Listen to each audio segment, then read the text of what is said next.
Hello, everyone. Good afternoon, good morning, good evening, depending on where you are watching and listening from.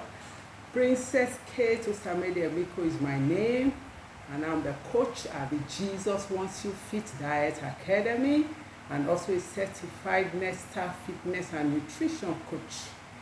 This is one of my programs I use in reaching out to people out there concerning their health. Health is very important. Health is wealth. It's not pieces of gold and silver. Your health is your wealth. So we must take our health seriously, and your health insurance plan starts with you, not with any insurance company. So Diet TV is all about your health, is all about your food. Diet is all about your food and how the food affects your health, how the food affects your body. It's a short and a quick one, 10 minutes, 8 minutes. We hit the nail on the head and how we can eat healthy to prevent most of these sicknesses and diseases, especially as it relates to our diet.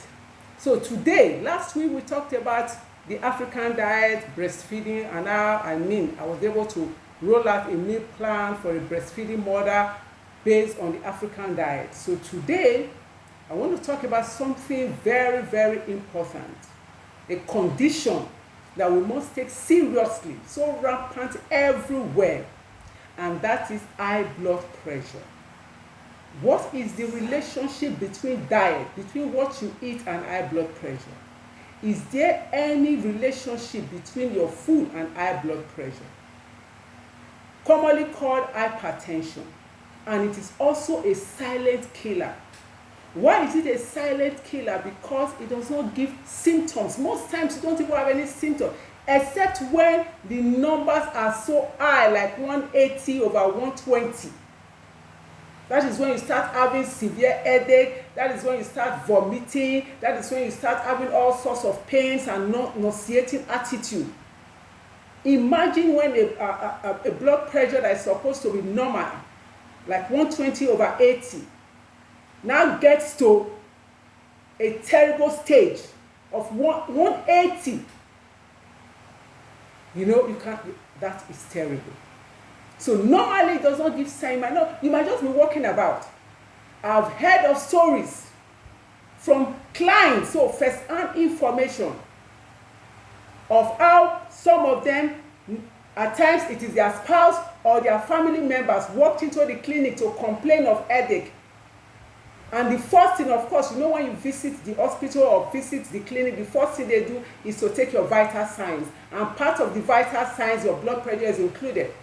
Most people have been detained in the hospital. They just went there to complain. Doctor, I don't understand. My eyes, they are getting dim. My eyes, I cannot see well. I'm having this severe headache on a constant basis for a few days now. I've been having this headache. I can't sleep well. I've been having sleepless nights. I can't move my body well. I'm feeling very weak and tired. These are just complaints. And of course, when they take their vital signs, most times the doctors will even ask them, who drove you here? Did you drive yourself? How did you get here? Because the figures are alarming. And immediately the person is admitted. Because most times there's no symptom, you just be walking about. That is why it is advisable. One of the commandments of healthy eating and living is to check your blood pressure always. Don't put a time frame to it. Especially as you age. Especially with the kind of activity you do. If the kind of activity you do induces stress, like those that work in the bank these days, I feel so, when I get to the bank, all those bankers, at times I feel, should I use the word pity? If you are a banker, you are always stressed and all those things. As you close from work, even if you don't have a blood pressure monitor at home, get into the nearest chemist or pharmacy. And for a token, you check your blood pressure. First thing in the morning you check, evening you check, because it is a silent killer. People just slump, paralysis, stroke, all sorts of terrible sickness, and this comes out of that blood pressure. So that in case it is elevated, quickly You visit your doctor and it can be taken care of because it does not give a notice. That is why it is called a silent killer. So you must form the habit of checking your blood pressure always, always. Especially if you are always stressed up. You know, people will say, when they hear that somebody has blood pressure, the next thing, what is he thinking of? What is she thinking of? It's more than thinking. There are things that trigger blood pressure. So for the next few weeks, by the grace and mercies of God, we're going to be talking about diet and blood pressure. Of course, there are lots of things that causes blood pressure. There are lots of ways you can manage and prevent blood pressure. Diet is one of them, and a very important one at that. Because there are some food you eat that will trigger your blood pressure. There are some food you eat that will reduce your blood pressure. When you gain excess weight, blood pressure most times is inevitable. So you can say that diet has a relationship with blood pressure. It doesn't just have to do with thinking. That is why there is the one they call essential blood pressure. When you talk about essential blood pressure, you are talking about the one induced by diet and lifestyle. And then there is the secondary blood pressure, the one that is induced by maybe sickness, diseases, medical conditions, pregnancy-induced blood pressure, family history, gender, secondary blood pressure.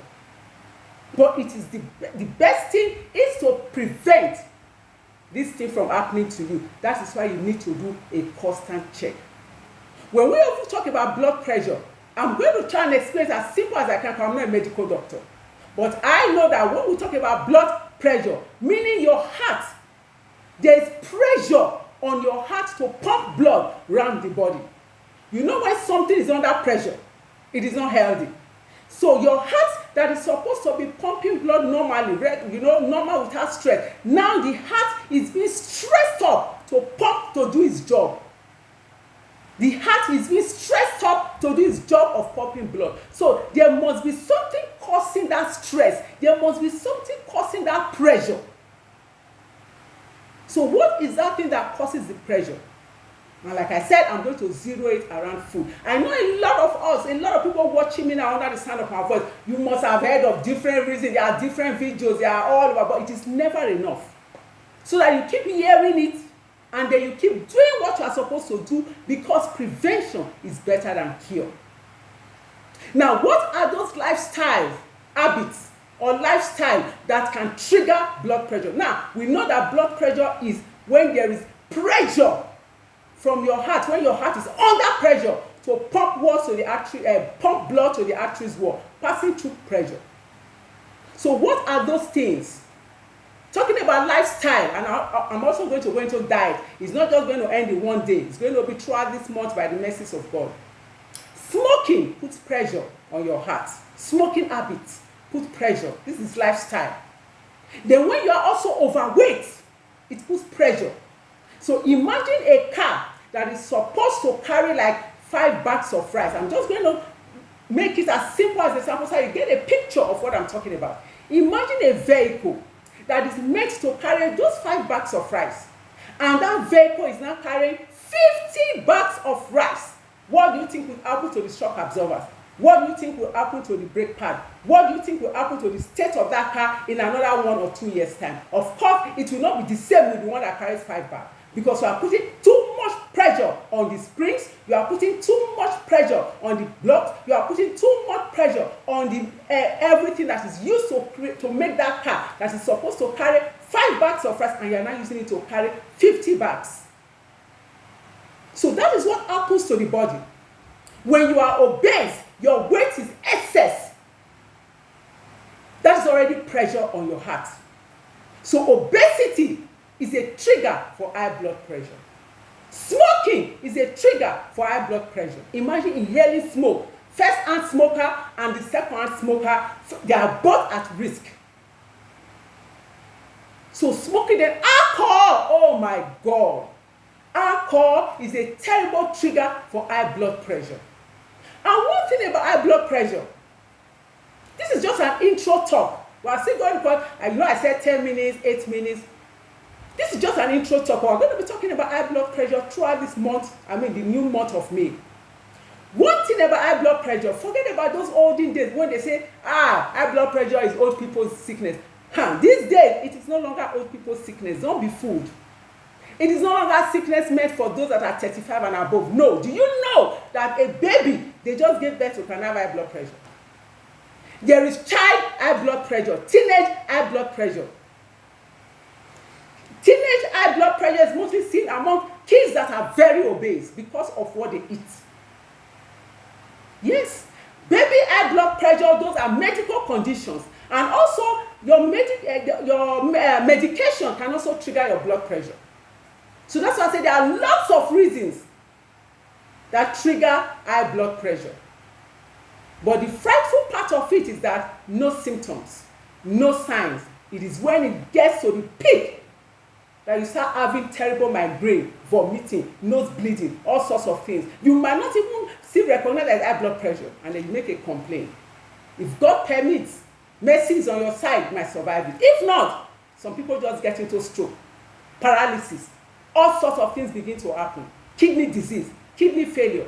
That will not be our portion in the mighty name of Jesus. So I'm going to stop here today. Just an introductory talk on high blood pressure, how your diet, the relationship between your diet and high blood pressure. So as we go on in the next month and in the next weeks into the month of May, we're going to be talking about what food actually triggers blood pressure. Of course, as I'm talking and people already say salt. Oh yes. But where is this salt found? Is it just the salt you put in your cooking pot? What causes obesity? Excess of food, lack of exercise. All these things are trigger for high blood pressure. And even when you are on medication, the acceleration of your healing depends on your eating habit, depends on your diet. So if you do not take care of your diet and you are taking medication, it's just like taking basket to the river to fetch water. You might not get improved on time.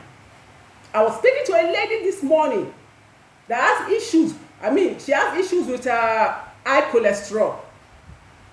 Despite the fact that the person has been on medication for 2 or 3 months, by the time the person still went to the doctor to check up, the person found that the person was so depressed and angry that despite the fact that she has been placed on medication, the cholesterol numbers are getting higher, yet she's on medication, one of the best medication for managing cholesterol. She has been taking it for 2-3 months now, yet the cholesterol figures are going up. The first question I asked her, what are you eating? And she said, but she's on medication now. She didn't know that she needs to address her diet. That is the issue. So most of these medications, especially cardiovascular disease medication, once you are on those medications, you must, it's a matter of must, focus, pay attention to what you now eat, what you now drink, and physical activity. So I will leave us here today. Don't forget to like, don't forget to share, don't forget to subscribe. In fact, it can never, too much of information on a particular thing it can never be too much. I don't know how to put it. You can never get enough information. So don't forget to like and share. I'll come your way again next week on Diet TV, where we're going to be talking about food that really trigger high blood pressure. And in case you want to be part of the Diet Academy, my number is displayed. Give me a call or chat with me. Remain blessed. Your health will not fail. Have a very wonderful time. Shalom.